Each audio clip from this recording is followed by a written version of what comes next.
दोस्तों आज मैं आया हूँ ऋषिकेश और आज की जो हमारी ट्रिप है वो 3 दिन की होगी। तो दोस्तों आज की इस वीडियो में मैं आपको ऋषिकेश ट्रिप से संबंधित कंप्लीट इन्फॉर्मेशन दूंगा। तो चलिए स्टार्ट करते हैं हम अपनी वीडियो। हमने अपने ऋषिकेश ट्रिप की शुरुआत त्रिवेणी घाट से की, क्योंकि त्रिवेणी घाट ऋषिकेश में एंटर करते ही सबसे पहले पड़ता है। अगर आप अपने ट्रिप की शुरुआत यहाँ से करते हैं तो आप अपने ऋषिकेश ट्रिप के सारे प्लेसेस 1 बाय 1 करके ईजिली घूम सकते हैं, क्योंकि ऋषिकेश में जितने भी प्लेसेस हैं वो सब इसके आगे ही पड़ते हैं, जैसे कि भरत मंदिर, जानकी झूला, परमार्थ निकेतन आश्रम, गीता भवन, राम झूला, लक्ष्मण झूला और नीलकंठ महादेव मंदिर। ये सभी प्लेसेस इससे आगे ही पड़ते हैं। तो आप ये सभी प्लेसेस बहुत कम समय और बहुत कम खर्च में घूम लेंगे। ऋषिकेश का त्रिवेणी घाट यहाँ आने वाले लोगों में काफ़ी फेमस और काफ़ी पॉपुलर प्लेस है। यहाँ पर शाम के समय माँ गंगा की भव्य आरती के साथ साथ भजन और कीर्तन का आयोजन भी किया जाता है, जिसमें इंडियंस ही नहीं बल्कि फॉरेनर्स भी शामिल होते हैं। ऐसा कहा जाता है कि जो लोग एक बार इस आरती को देख लेते हैं वे बार बार इस आरती में शामिल होना चाहते हैं। त्रिवेणी घाट के बारे में ऐसा कहा जाता है कि यहाँ पर 3 पवित्र नदियों गंगा, यमुना और सरस्वती का मिलन होता है। मान्यता है कि प्राचीन समय में यहाँ केवल गंगा और सरस्वती नदी का ही संगम था, जिसके बाद कुब्जा ऋषि से प्रसन्न होकर यमुना का प्रवेश ऋषिकेश में हुआ था। त्रिवेणी घाट से हम गए भरत मंदिर, जो कि त्रिवेणी घाट से लगभग 500 मीटर दूर है। ऐसा कहा जाता है कि ऋषिकेश का इतिहास भरत मंदिर से जुड़ा हुआ है। यहाँ पर एक संग्रहालय भी बना हुआ है, जहाँ पर आपको प्राचीन कालीन बहुत सारी मूर्तियाँ और प्राचीन कालीन चीज़ें देखने को मिलेंगी। भरत मंदिर के बाद हम गए जानकी झूला, जो कि भरत मंदिर से लगभग 1.5 से 2 किलोमीटर आगे है।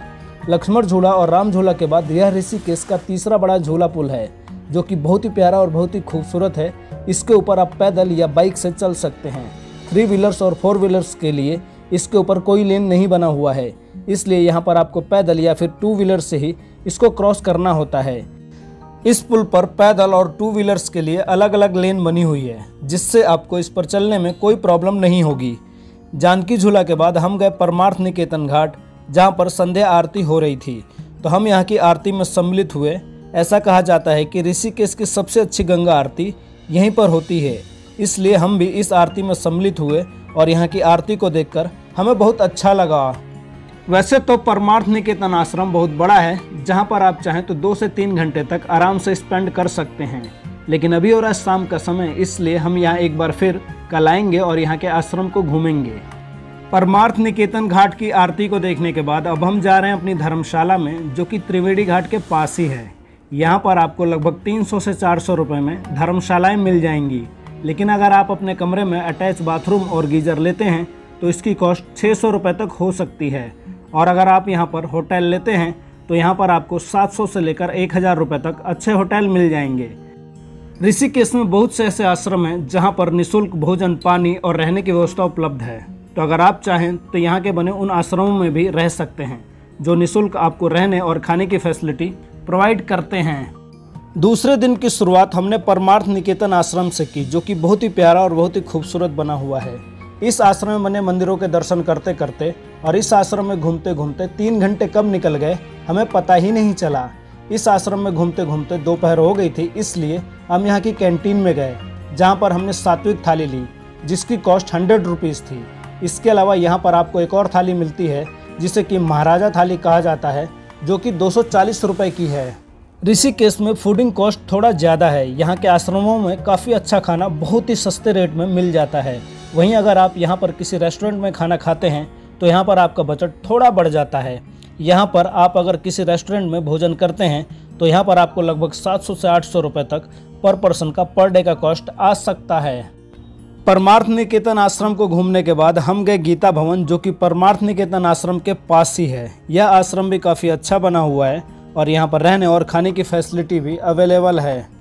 गीता भवन घूमने के बाद अब हम आ गए हैं राम झूला पुल पे, जो कि गीता भवन से थोड़ा सा ही आगे बना हुआ है। यह प्लेस ऋषिकेश का एक प्रमुख स्थल है और ऋषिकेश आने वाले लगभग सभी टूरिस्ट यहाँ विजिट करने जरूर आते हैं।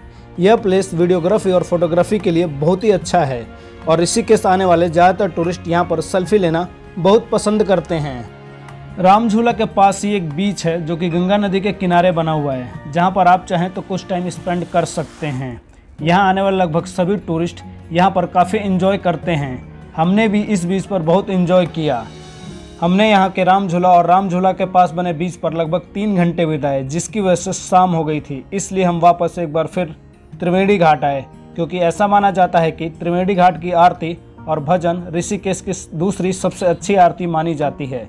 इसलिए हम यहाँ के त्रिवेणी घाट आए, क्योंकि पहले दिन हम सुबह सुबह यहाँ पर घूमकर चले गए थे। इसलिए आज एक बार फिर हम यहाँ पर आए हैं। यहाँ पर आरती का समय शाम 6:15 है, तो आप यहाँ पर चाहें तो संध्या आरती में सम्मिलित हो सकते हैं।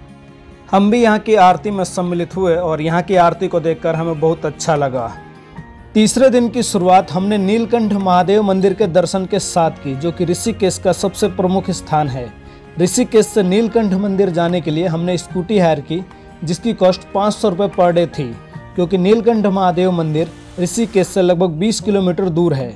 नीलकंठ महादेव मंदिर में काफ़ी बड़ी संख्या में भक्तगण दर्शन करने के लिए आते हैं, इसलिए यहाँ पर दर्शन करने में हमें लगभग 2 घंटे का समय लग गया।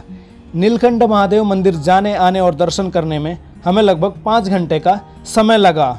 वैसे तो ऋषिकेश का लक्ष्मण झूला टूरिस्टों में काफ़ी फेमस और काफ़ी पॉपुलर प्लेस है और यहाँ पर काफ़ी बड़ी संख्या में टूरिस्ट विजिट करने के लिए आते हैं, लेकिन लक्ष्मण झूला इस समय बंद चल रहा है, इसलिए हम वहाँ पर नहीं गए।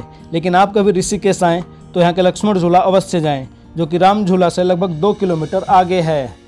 दोस्तों, आज हमारे ऋषिकेश का तीसरा दिन है और अभी तक हमने ऋषिकेश के लगभग सभी प्लेसेस घूम लिए हैं। और अगर आप लोग भी यहाँ पर आना चाहते हैं तो आप यहाँ पर ट्रेन, बस व फ्लाइट तीनों ही तरीक़ों से आ सकते हैं। यहाँ का नियरेस्ट बस स्टैंड व रेलवे स्टेशन ऋषिकेश में ही है और एयरपोर्ट देहरादून में, जो कि ऋषिकेश से लगभग 35 किलोमीटर दूर है। ऋषिकेश में लोकल ट्रांसपोर्ट के लिए आप ई-रिक्शा या फिर ऑटो का यूज कर सकते हैं, जिससे कि बहुत ही कम खर्च में आप पूरा ऋषिकेश घूम लेंगे। ई-रिक्शा, ऑटो या टैक्सी के थ्रू 3 दिन का कॉस्ट लगभग 600 रुपये पर पर्सन का आएगा। ऋषिकेश में लोकल ट्रांसपोर्ट के लिए स्कूटी या फिर बाइक हायर करना सबसे अच्छा रहता है, क्योंकि यहाँ पर 400 से 500 रुपये में ईजिली पर डे के हिसाब से स्कूटी या फिर बाइक मिल जाती है, जिससे कि आप अपनी ट्रिप को और भी अच्छी तरह से कर सकते हैं। ऋषिकेश की ज़्यादातर जगहें आसपास ही हैं, इसलिए यहाँ पर स्कूटी हायर करना सबसे बेस्ट रहता है। यहाँ पर आप अगर चाहें तो टैक्सी भी हायर कर सकते हैं, जिसकी कॉस्ट लगभग 2500 रुपये पर डे के हिसाब से पड़ेगी। ऋषिकेश के ज़्यादातर प्लेसेस आसपास ही हैं, जैसे कि त्रिवेणी घाट, भरत मंदिर, जानकी झूला, परमार्थ निकेतन आश्रम, गीता भवन और राम झूला। इन प्लेसेस पर आप चाहें तो ई-रिक्शा या फिर स्कूटी से भी घूम सकते हैं। यहाँ पर जाने के लिए टैक्सी ज़्यादा ज़रूरी नहीं है। नीलकंठ महादेव मंदिर ऋषिकेश से लगभग 20 किलोमीटर दूर है, तो आप अगर चाहें तो नीलकंठ महादेव मंदिर जाने के लिए टैक्सी हायर कर सकते हैं। तो दोस्तों, आई होप कि आपको हमारी यह वीडियो अच्छी लगी होगी। तो फ्रेंड्स, वीडियो को लाइक और शेयर कीजिएगा। आगे और ऐसी वीडियोज़ पाने के लिए चैनल को सब्सक्राइब कीजिए तथा बेल आइकन को प्रेस कीजिए। मैं मिलता हूँ नेक्स्ट वीडियो के साथ। Thanks for watching video friends.